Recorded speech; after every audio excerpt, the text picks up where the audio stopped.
1940s knitting patterns are great. This is one of them. I'm going to show you all about it, and I shall pop the pattern details at the end of the video for you. This little cardigan is knit from a pattern from 1948, so it's a nice vintage one that I hope inspires you to have a go at doing stripe work. It's knit entirely in garter stitch, so the back and the front are all in garter stitch.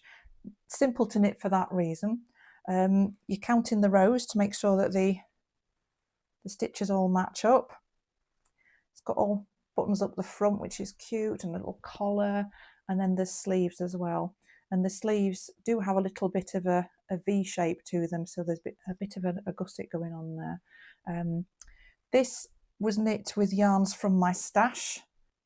The buttons I picked up from a vintage shop, and I really like this jumper. It's one that I've recently finished knitting.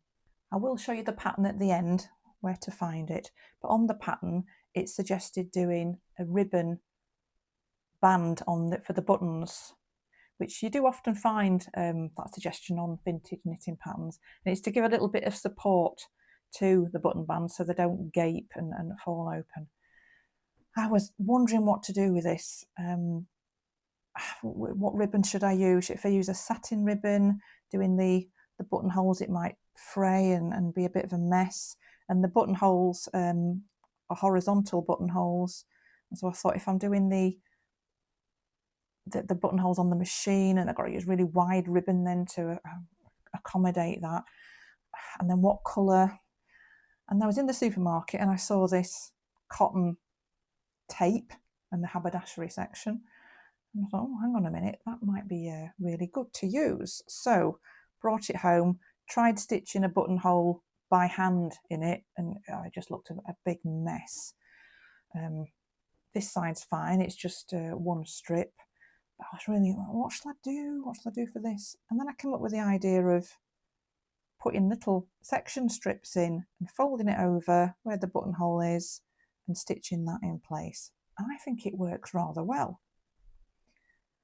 This is a jumper that I'm going to be wearing buttoned up all the time, so a little bit of tape is showing there, so it doesn't really matter. But I thought that was quite a successful way of using cotton tape to give it support.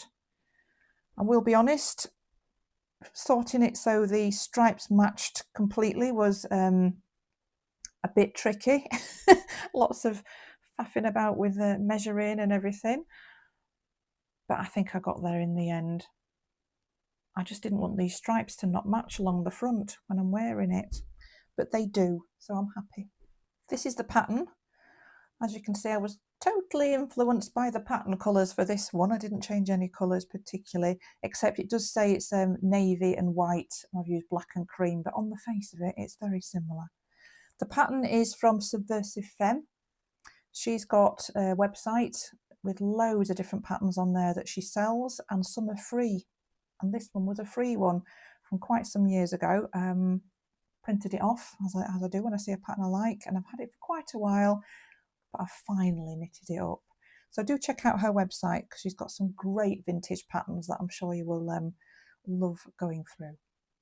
Please hit the thumbs up if you've liked this video, and check out my playlist where there's lots more inspirational videos for knitting. If you subscribe to my channel, you'll find top tips on knitting and sewing and how to make your own unique wardrobe. Thank you.